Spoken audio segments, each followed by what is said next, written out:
नमस्कार दोस्तों। आज हम भारतीय इतिहास में भारतीय राष्ट्रीय आंदोलन के बारे में पढ़ेंगे, जिसका पहला भाग पहले हम पढ़ चुके हैं। आज हम भाग नंबर 2 पढ़ना चालू करेंगे। अगर आप इस चैनल पर नए हैं तो इस चैनल को सब्सक्राइब जरूर करें और बेल आइकन जरूर प्रेस करें, जिससे कि जैसे ही नया वीडियो अपलोड होगा उसका नोटिफिकेशन आपके पास जल्द से जल्द पहुंच जाएगा। इसके साथ साथ वीडियो को लाइक भी करें, वीडियो को कमेंट करें और अपने दोस्तों और रिश्तेदारों के साथ ज़्यादा से ज़्यादा संख्या में इसको शेयर करें। शुरुआत करते हैं अपन फर्स्ट क्वेश्चन के बारे में। फर्स्ट क्वेश्चन है, वीर भूमि किससे संबंधित है? वीर भूमि किससे संबंधित है? तो ध्यान रखना, ये वीर भूमि ये राजीव गांधी से संबंधित है। ये राजीव गांधी से संबंधित है। तो दिल्ली में स्थित वीर भूमि भारत के पूर्व प्रधानमंत्री राजीव गांधी का स्मारक स्थल है।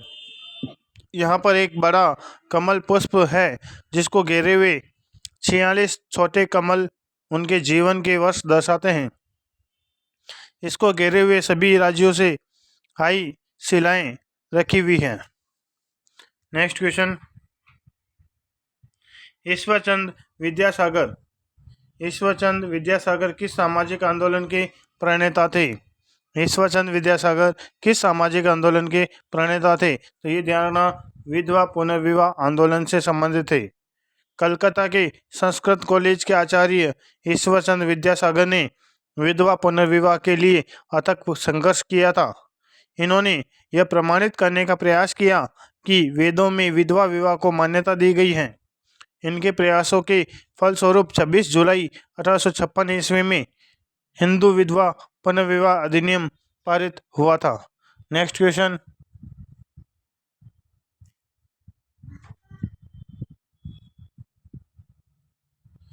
1920 के कलकत्ता अधिवेशन, यानी कि जो सितंबर 1920 में हुआ था, कलकत्ता के विशेष अधिवेशन में गांधी जी के असहयोग की नीति अपनाने के प्रस्ताव का समर्थन किसने किया था? इसका समर्थन किसने किया था? तो ये थे मदन मोहन मालवीय। उन्होंने गांधी जी का समर्थन किया था असहयोग की नीति में कलकत्ता अधिवेशन के अंदर। नेक्स्ट क्वेश्चन, बारदौली सत्याग्रह किए जाने का प्रमुख कारण क्या था? बारदौली सत्याग्रह किया जाने का प्रमुख कारण क्या था? तो ध्यान, इसमें लगान दरों का विरोध, यानी बढ़ी हुई जो लगान दरें थी उसका विरोध करने के लिए बारदौली सत्याग्रह किया गया था। बारदौली सत्याग्रह के बारे में अगर बात करें तो यह 12 फरवरी 1928 ईस्वी को सूरत में बारदौली सत्याग्रह सरदार वल्लभ भाई पटेल द्वारा चलाया गया था, जिसमें महिलाओं ने पटेल को सरदार की उपाधि प्रदान की थी। नेक्स्ट क्वेश्चन, प्रसिद्ध बारदौली किसान आंदोलन का नेतृत्व किसने किया था? तो ये ध्यान रखना, सरदार पटेल ने ही किया था। इसके बारे में अपन पहले अध्ययन कर चुके हैं। महात्मा गांधी का भजन वैष्णव जन तो तेने कहिए, वैष्णव जन तो तेने कहिए को निम्न में से किसने लिखा था? यह हमें बताना है। महात्मा गांधी का भजन वैष्णव जन तो तेने कहिए, यह किसने लिखा था? तो ये नरसिंह मेहता ने लिखा था। नरसिंह मेहता ने लिखा था। गांधी जी का प्रिय गीत वैष्णव जन तो ये प्रसिद्ध गुजराती कवि नरसिंह मेहता के द्वारा रचा गया था। नेक्स्ट क्वेश्चन, किस नेता को सरहंदी गांधी के नाम से जाना जाता है? किस नेता को सरहंदी गांधी के नाम से जाना जाता है? तो ध्यान रखना, इसमें अब्दुल गफ्फार खान को सरहंदी गांधी के नाम से जाना जाता है। इसके अलावा ध्यान रखना,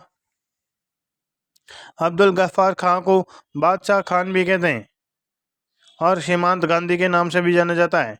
और चित्तरंजन दास का लोकप्रिय नाम देश बंधु है।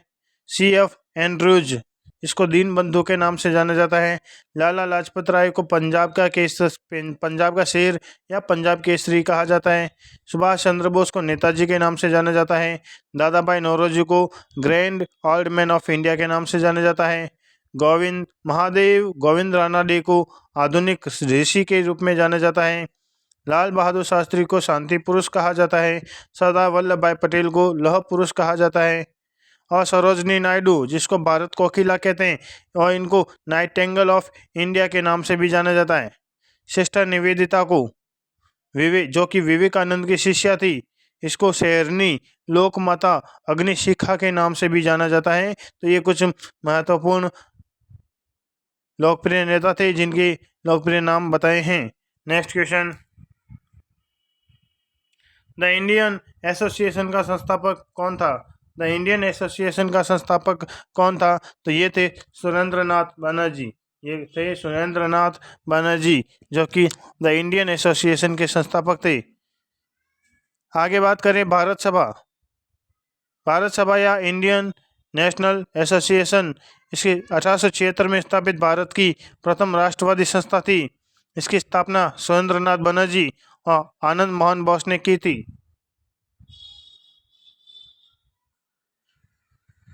नेक्स्ट क्वेश्चन, 2 अक्टूबर को महात्मा गांधी के अतिरिक्त 2 अक्टूबर को महात्मा गांधी के अतिरिक्त किस मशहूर व्यक्तित्व का जन्मदिन मनाया जाता है? तो ध्यान रखना, 2 अक्टूबर को महात्मा गांधी के साथ साथ लाल बहादुर शास्त्री का जन्मदिन मनाया जाता है। लाल बहादुर शास्त्री का जन्म 2 अक्टूबर 1804 को वाराणसी के अंदर मुगल सराय में तथा महात्मा गांधी का जन्म 2 अक्टूबर 1869 में पोरबंदर में हुआ था। नेक्स्ट क्वेश्चन, निम्नलिखित में से किसका संबंध पूना में मिस्टर रैंड की हत्या से था? निम्नलिखित में से किसका संबंध पूना में मिस्टर रैंड की हत्या से संबंधित था? तो ये थे चापेकर बंधु। तो इसके अलावा प्रमुख क्रांतिकारी घटनाओं के बारे में बात करते हैं। रैंड एंड अरेस्ट हत्याकांड ये 1897 में हुआ था, पुणे के अंदर हुआ था। चापेकर बंधु इससे संबंधित थे। किंग्सफोर्ड हत्या का प्रयास ये 1908 में हुआ था, जो कि मुजफ्फरपुर में हुआ था। इसमें खुदीराम बोस और प्रफुल्ल चाकी इसमें शामिल थे। कर्नल वाइली हत्याकांड ये 1909 के अंदर हुआ था, जो कि लंदन में हुआ था। इसमें मदन लाल धिंगरा शामिल थे। वायसराय हार्डिंग की हत्या का प्रयास 1912 में किया गया था दिल्ली में। इसके अंदर रास बिहारी बोस, जोरावर सिंह बारट, मास्टर अमीरचंद, भाई बाल मुकुंद और मास्टर अवध बिहारी शामिल थे। काकोरी ट्रेन डकैती जो कि 9 अगस्त 1925 में हुई थी काकोरी के अंदर, इसमें राम प्रसाद बिस्मिल और अशफाक उल्ला खां शामिल थे। सैंडर्स हत्याकांड 1928 में लाहौर में हुआ था, जिसमें सरदार भगत सिंह शामिल थे। शस्त्रागार डकैती कांड 1930 में चटगांव में हुआ था। इसमें सूर्य सेन शामिल थे, जो कि मास्टर दा के नाम से प्रसिद्ध हैं। जनरल डायर हत्याकांड ये 1940 के अंदर हुआ था लंदन में, जिसमें उधम सिंह शामिल थे। नेक्स्ट क्वेश्चन, स्वतंत्रता संग्राम के दौरान क्रांतिकारियों द्वारा की गई हत्याओं के सही कालक्रम क्या है, यह हमें बताना है। कर्नल वाइली की हत्या कब हुई थी, ये अपने को देखना है। तो इनको सबको कालक्रम के अनुसार जमाना है। तो ध्यान रखना, सबसे पहले जेपी सैंडर्स की हत्या हुई थी। जेपी सैंडर्स की हत्या ये हुई थी लगभग 1928 के अंदर हुई थी। ये हमें याद रखना है। इसके बाद अगर बात करें, सबसे पहले ध्यान रखना अपने को, सबसे पहले अपने हैं डब्ल्यू.सी. रैंड की हत्या हुई थी। डब्ल्यू.सी. रैंड की हत्या अगर बात करें, सबसे पहले डब्ल्यू.सी. रैंड की हत्या हुई थी। ये हुई थी लगभग 1897 के आसपास। 1897 में डब्ल्यू.सी. रैंड की हत्या हुई थी। उसके बाद सर कर्नल वाइली की हत्या हुई थी। उसके बाद हुई थी A.M.T. जैक्सन की हत्या हुई थी। उसके बाद हुई थी जेपी सैंडर्स सबसे लास्ट में। तो अपना ऑप्शन नंबर 2 एकदम सही होगा। नेक्स्ट क्वेश्चन, 1904 में क्रांतिकारियों की गुप्त संस्था अभिनव भारत का संगठन किसने किया था? अभिनव भारत का संगठन किसने किया था? ये थे V.D. सावरकर ने इसका। तो अभिनव भारत का संगठन V.D. सावरकर ने किया था।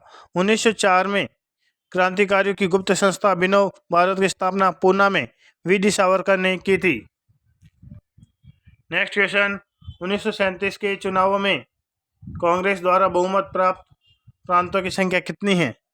1937 में चुनावों में कांग्रेस द्वारा बहुमत प्राप्त की संख्या कितनी है? तो ये है 5। कुल 5 संख्या थी प्रांतों की। चुनाव में कांग्रेस द्वारा बहुमत प्राप्त प्रांतों की संख्या 5। 1935 के भारत सरकार अधिनियम के आधार पर फरवरी 1937 में प्रांतीय विधानमंडलों के चुनाव हुए, जिनमें कांग्रेस ने अपने प्रतिद्वंदी दलों का सफाया करते हुए 5 प्रांतों में मद्रास में 65% मतों के साथ 215 में से 159 सीटें प्राप्त की। बिहार में 75% मतों के साथ 152 में से 98 सीटें प्राप्त की। मध्य प्रांत एवं बरार में 61% मतों के साथ 112 में से 70 सीटें प्राप्त की।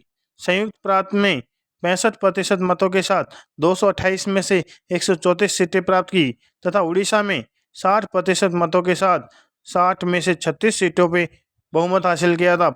इनमें पूर्ण बहुमत प्राप्त किया था। कांग्रेस बम्बई लगभग पूर्ण बहुमत मिला था इसमें। इसके अलावा असम तथा उत्तर पश्चिम प्रांत में सबसे बड़े दल के रूप में उभरी थी।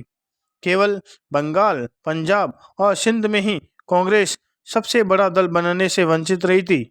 जुलाई 1937 में कांग्रेस के 6 प्रांत मद्रास, संयुक्त प्रांत, मध्य प्रांत, बिहार, बम्बई और उड़ीसा में अपनी सरकारें गठित की थी। नेक्स्ट क्वेश्चन,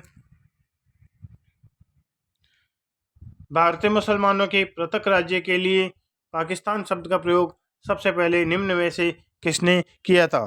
भारतीय मुसलमानों के पृथक राज्य के लिए पाकिस्तान शब्द का प्रयोग सबसे पहले निम्न में से किसने किया था? तो देना रहमत अली। रहमत अली ने सबसे पहले पाकिस्तान शब्द का प्रयोग किया था। भारतीय मुसलमानों के लिए पृथक राज्य पाकिस्तान शब्द का प्रयोग सबसे पहले कैम्ब्रिज विश्वविद्यालय के छात्र कैम्ब्रिज विश्वविद्यालय के छात्र रहमत अली ने अपने पत्र, जिसका शीर्षक था नाउ आर नेवर में इन्होंने प्रस्तुत किया था। नेक्स्ट क्वेश्चन, आमतौर पर किसे लौह पुरुष के नाम से जाना जाता है? आमतौर पर लौह पुरुष के नाम से किसे जाना जाता है? तो ये थे सरदार वल्लभ भाई पटेल। सरदार वल्लभ भाई पटेल को भारत का लौह पुरुष कहा जाता है। भारत की आज़ादी के बाद वे प्रथम गृह मंत्री थे और उप प्रधानमंत्री भी बने थे। गृह मंत्री के रूप में उनकी पहली प्राथमिकता देशी रियासतों को भारत में मिलाना था। भारत के एकीकरण में उनके महान योगदान के लिए उन्हें भारत का लौह पुरुष के नाम से भी जाना जाता है। नेक्स्ट क्वेश्चन, कांग्रेस के त्रिपुरी अधिवेशन के पश्चात सुभाष चंद्र बोस और दक्षिणपंथी का समस्त झगड़ा किस प्रश्न पर केंद्रित हो गया था? कांग्रेस के त्रिपुरी अधिवेशन के पश्चात सुभाष चंद्र बोस और दक्षिणपंथी समस्त झगड़ा किस प्रश्न पर हो गया था? तो ये ध्यान, कांग्रेस कार्यकारिणी समिति का गठन किया गया था। इस प्रश्न पर इनके बीच में झगड़ा हो गया था। कांग्रेस कार्यकारिणी समिति का गठन इस वजह से हो गया था। तो बात करते हैं कांग्रेस के त्रिपुरी अधिवेशन के बारे में। तो कांग्रेस के त्रिपुरी अधिवेशन के पश्चात सुभाष चंद्र बोस और कांग्रेस के दक्षिणपंथी नेताओं का समस्त झगड़ा कांग्रेस कार्यकारिणी समिति के गठन के प्रश्न पर केंद्रित हो गया था। गोविंद वल्लभ पंत द्वारा प्रस्ताव प्रस्तुत कर सुभाष चंद्र बोस से कहा गया कि वे गांधी जी की इच्छा अनुसार अपनी कार्य समिति बनाएं, परंतु गांधी जी ने इसे अस्वीकार कर सुभाष से अपनी मर्जी की कार्य समिति बनाने के लिए कहा था। सुभाष चंद्र बोस चाहते थे कि कांग्रेस कार्य समिति में नए विचारों के लोग हों, परंतु वे अपनी कार्य समिति की घोषणा भी नहीं कर रहे थे। वस्तुतः वे चाहते थे कि आने वाले संघर्ष का नेतृत्व तो गांधी जी करें, परंतु संघर्ष की रणनीति सुभाष चंद्र बोस और वामपंथी समुदाय करें, पर गांधी जी इसके लिए राजी नहीं हुए। अंततः सुभाष चंद्र बोस ने कांग्रेस अध्यक्ष पद से इस्तीफा दे दिया। नेक्स्ट क्वेश्चन, निम्नलिखित में से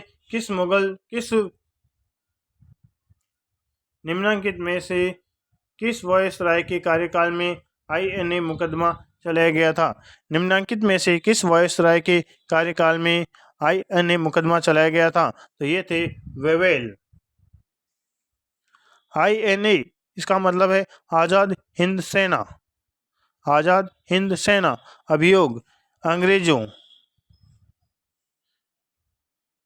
अंग्रेजों ने, देखो अंग्रेज कौन? लॉर्ड वेवेल, जिसका कार्यकाल 1944 से 1947 तक था। तो अंग्रेजों ने INA के सेनापतियों, अब इनके सेनापति ध्यान, शाहनवाज खां, PK सहगल और गुरुबख्श सिंह ढिल्लों पर दिल्ली के लाल किले में अभियोग चलाया गया, जिसके विरोध में जनता ने तीव्र प्रदर्शन किया था। देश के प्रमुख वकीलों में भूला भाई देसाई, तेज बहादुर सप्रू, जवाहरलाल नेहरू आदि ने इन अभियुक्तों के बचाव पक्ष में वकालत की थी। लॉर्ड वेवेल ने जनता की मनोभावना को देखते हुए इन्हें 1 जनवरी 1946 को बरी कर दिया गया था। नेक्स्ट क्वेश्चन, तुम मुझे खून दो मैं तुम्हें आज़ादी दूंगा। तुम मुझे खून दो मैं तुम्हें आज़ादी दूंगा, यह नारा किसने दिया था? तो ये सुभाष चंद्र बोस के द्वारा दिया गया था। तो सुभाष चंद्र बोस के बारे में बात करें तो नेताजी के नाम से प्रसिद्ध सुभाष चंद्र बोस का जन्म 23 जनवरी 1897 ईस्वी को उड़ीसा के कटक के एक बंगाल परिवार में हुआ था। इन्होंने स्प्रिंगिंग टाइगर पुस्तक लिखी थी और दिल्ली चलो, जय हिंद, तुम मुझे खून दो मैं तुम्हें आज़ादी दूंगा आदि इन्होंने नारे दिए थे। आज़ाद हिंद फौज की स्थापना का निर्णय 1942 में बैंकॉक में इंडियन इंडिपेंडेंस लीग की सभा में लिया गया था, जिसके तो आज़ाद हिंद फौज की स्थापना का निर्णय 1942 में बैंकॉक में इंडियन इंडिपेंडेंस लीग में लिया गया था, जिसके अध्यक्ष रास बिहारी बोस थे। फौज के गठन की जिम्मेदारी कैप्टन मोहन सिंह को दी गई थी और कालांतर में 2 जुलाई 1943 ईस्वी में सुभाष चंद्र बोस ने INA मतलब आज़ाद हिंद फौज का नेतृत्व इन्होंने संभाला था। नेक्स्ट क्वेश्चन, सन 1943 में सुभाष चंद्र बोस ने कहाँ से आज़ाद हिंद की अंतरिम सरकार की स्थापना की घोषणा की थी? सन 1943 में सुभाष चंद्र बोस ने कहाँ से आज़ाद हिंद की अंतरिम सरकार की स्थापना की घोषणा की थी? तो ये थे सिंगापुर से।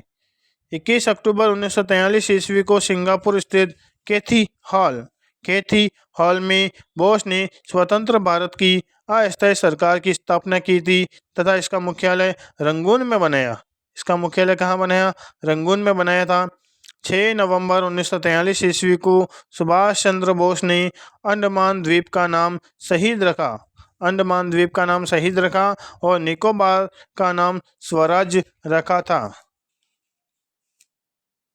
नेक्स्ट क्वेश्चन,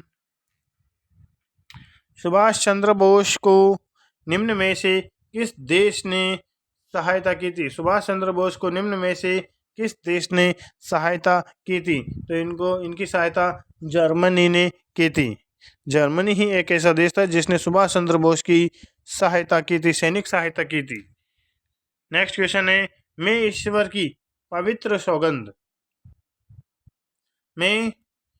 की पवित्र सौगंध खाकर कहता हूँ कि मैं भारत और उनके 38 करोड़ वासियों की स्वतंत्रता के लिए अपनी अंतिम सांस तक युद्ध करता रहूंगा। यह कथन किसका था? यह कथन किसने कहा था? तो यह कथन ध्यान सुभाष चंद्र बोस के द्वारा कहे गए हैं कि मैं ईश्वर की पवित्र सौगंध खाकर कहता हूं कि मैं भारत और उसके 38 करोड़ वासियों की स्वतंत्रता के लिए अपनी अंतिम सांस तक युद्ध करता रहूंगा। ये सुभाष चंद्र बोस के कथन थे। नेक्स्ट क्वेश्चन है, स्वराज पार्टी की स्थापना कब की गई थी? स्वराज पार्टी की स्थापना कब की गई थी? ये जनवरी 1923 के अंदर की गई थी।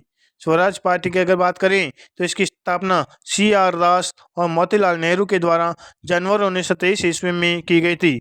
इस पार्टी की योजना निर्वाचित होकर विधान परिषदों के कार्य में आंतरिक बाधा डालनी थी। Next question, Hindustan Republic association के संस्थापक सदस्य कौन थे?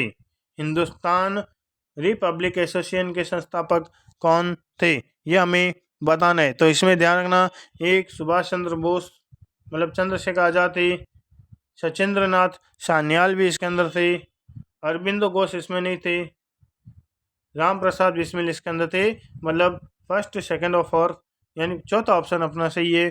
चंद्रशेखर आज़ाद, सचिंद्र नाथ सान्याल, राम प्रसाद बिस्मिल ये इसके अंदर शामिल थे। देश में उचित ढंग से क्रांतिकारी आंदोलन का संचालन करने के उद्देश्य से अक्टूबर 1924 में युवा क्रांतिकारियों ने कानपुर में एक सम्मेलन बुलाया और हिंदुस्तान रिपब्लिक एसोसिएशन नामक क्रांतिकारी संगठन की स्थापना की। इसके संस्थापक सचिंद्र नाथ सान्याल थे, जिनको अध्यक्ष बनाया गया था।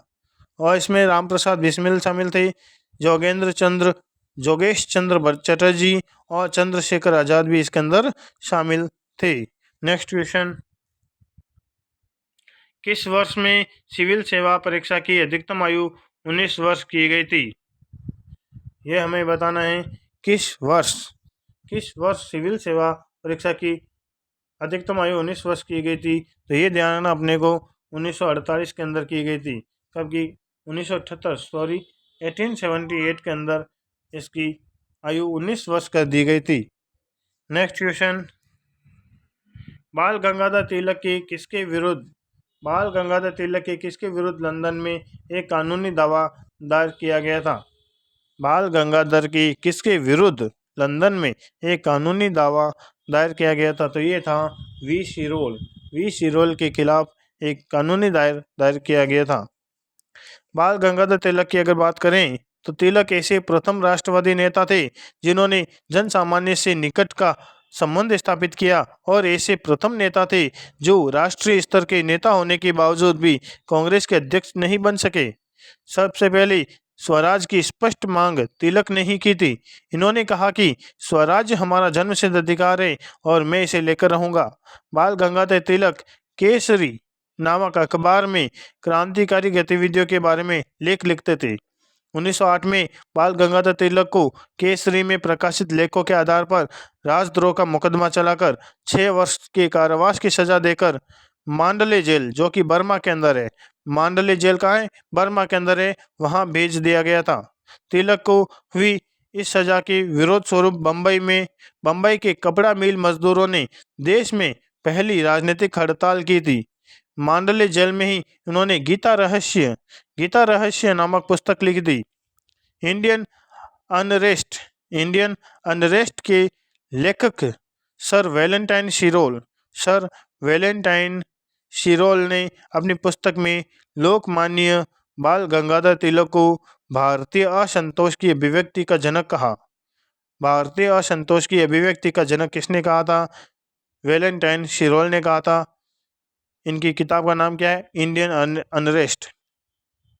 अतः बाल गंगाधर तिलक ने इनके विरुद्ध लंदन में एक कानूनी दावा दायर किया था। नेक्स्ट क्वेश्चन, किसने कहा स्वराज मेरा जन्मसिद्ध अधिकार है और मैं इसे लेकर रहूंगा? तो ये ध्यान रखना, ये बाल गंगाधर तिलक ने ही कहा था। नेक्स्ट क्वेश्चन, कांग्रेस के उदारवादी नेता जिन्होंने 1912 से लेकर 1915 के मध्य भारतीय लोक सेवा आयोग के सदस्य के रूप में सेवा दी थी, वे कौन थे? कांग्रेस के उदारवादी नेता जिन्होंने 1912 से लेकर 1915 के मध्य भारतीय लोक आयोग के सदस्य के रूप में सेवा दी, वे कौन थे? ये थे गोपाल कृष्ण गोखले। नेक्स्ट क्वेश्चन है, मैं नास्तिक क्यों हूँ? एक लेख है, मैं नास्तिक क्यों हूँ। ये किसके द्वारा लिखा गया था? मैं नास्तिक क्यों हूँ, यह भगत सिंह के द्वारा लिखा गया था। मैं नास्तिक क्यों हूँ, भगत सिंह ने लिखा था। नेक्स्ट क्वेश्चन, बंगाल विभाजन के विरोध के स्वरूप बंगाल में राखी दिवस के रूप में किस दिन को मनाया गया? बंगाल विभाजन के विरोध स्वरूप बंगाल में राखी दिवस के रूप में किस दिन को मनाया गया था? तो ये था 16 अक्टूबर 1905। 16 अक्टूबर 1905। ब्रिटिश सरकार ने 20 जुलाई 1905 में बंगाल विभाजन के निर्णय की घोषणा कर दी थी। 7 अगस्त 1905 को कलकत्ता के टाउन हॉल में एक ऐतिहासिक बैठक में स्वदेशी आंदोलन की विधिवत घोषणा कर दी गई थी। इसमें ऐतिहासिक बैठक में स्वदेशी आंदोलन की विधिवत घोषणा कर दी गई थी। इसमें ऐतिहासिक बहिष्कार प्रस्ताव भी पारित हुआ था। इसी के बाद से बंगाल के विभिन्न क्षेत्रों में बंग भंग विरोधी आंदोलन औपचारिक रूप से एकजुट होकर प्रारंभ हो गया। 16 अक्टूबर 1905 को बंगाल विभाजन प्रभावी हो गया था। इस दिन पूरे बंगाल में शोक दिवस के रूप में मनाया गया था। रविंद्रनाथ टैगोर के सुझाव पर संपूर्ण बंगाल में इस दिन को राखी दिवस के रूप में मनाया गया था। नेक्स्ट क्वेश्चन,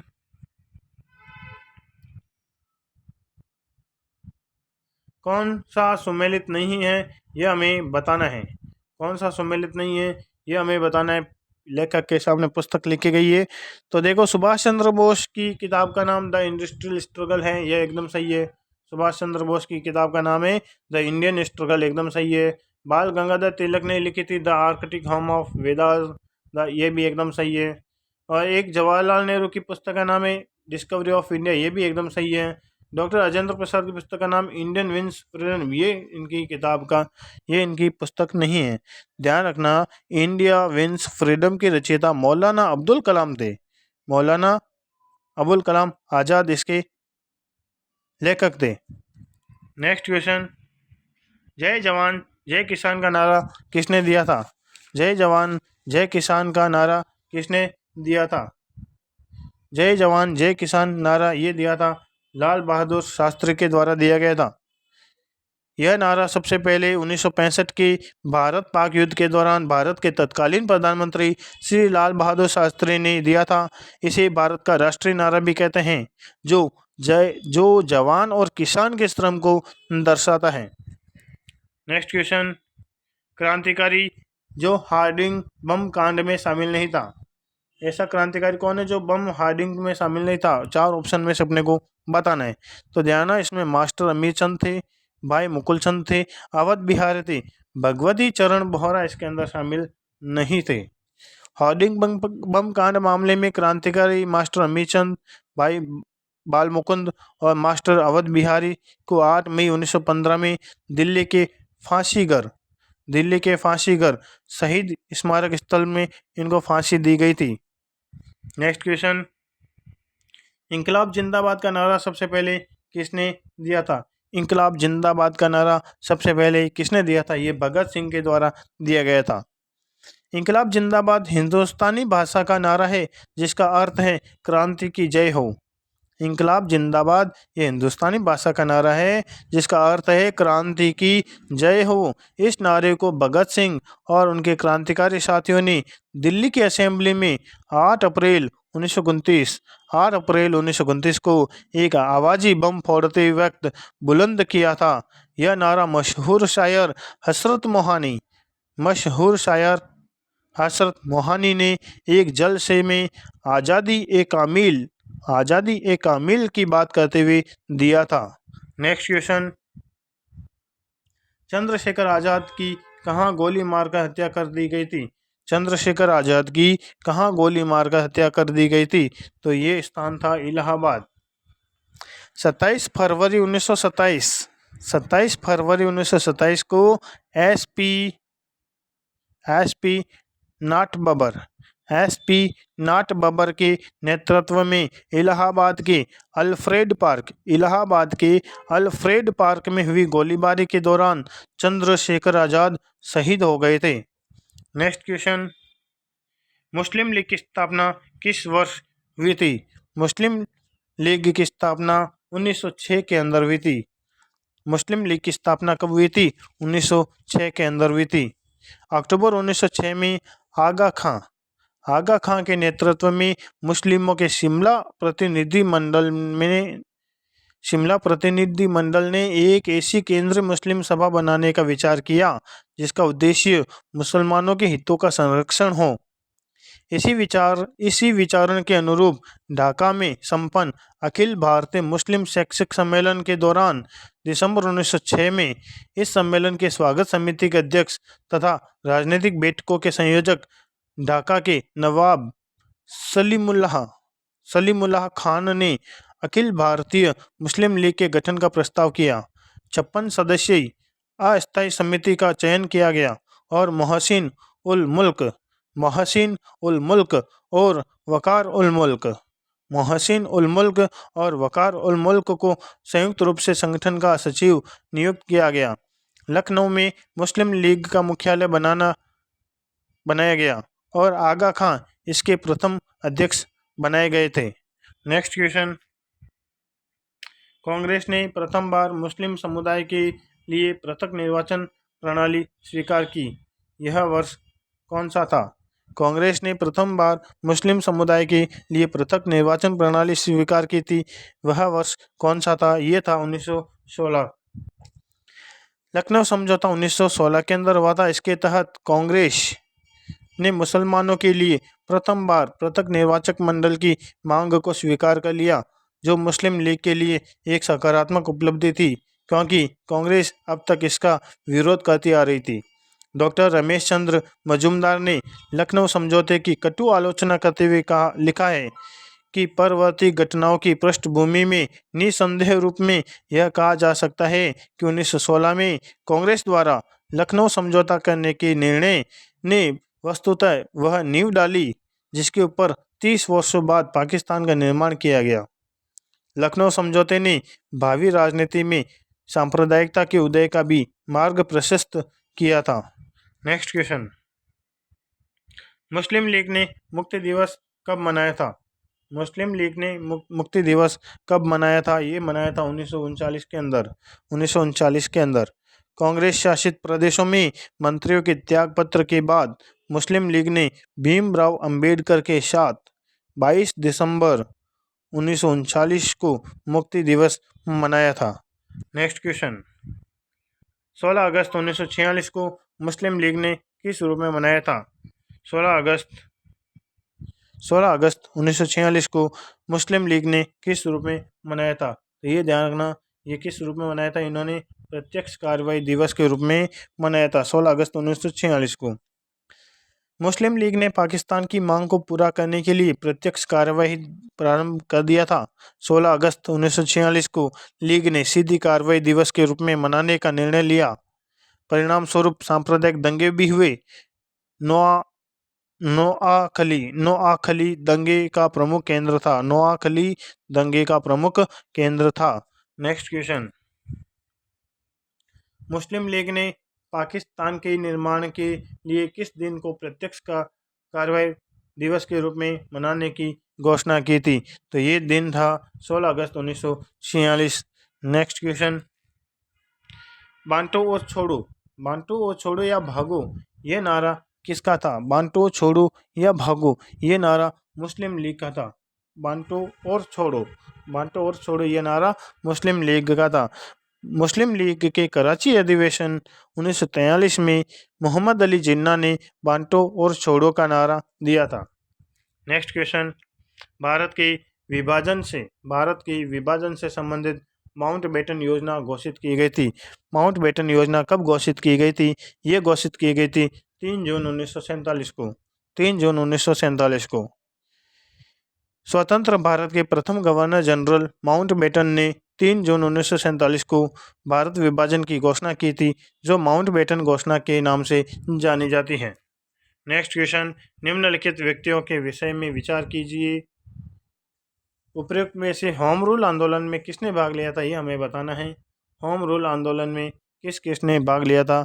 यह हमें बताना है। तो ध्यान, इसमें एनी बेसेंट थी, लोकमान्य तिलक भी थे, जवाहरलाल नेहरू थे, मोहम्मद अली जिन्ना थे। तो ये चारों के चारों इसके अंदर शामिल थे। तो ऑप्शन नंबर 4 अपना एकदम सही होगा।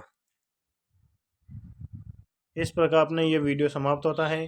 Thank you very much video पूरा देखने के लिए।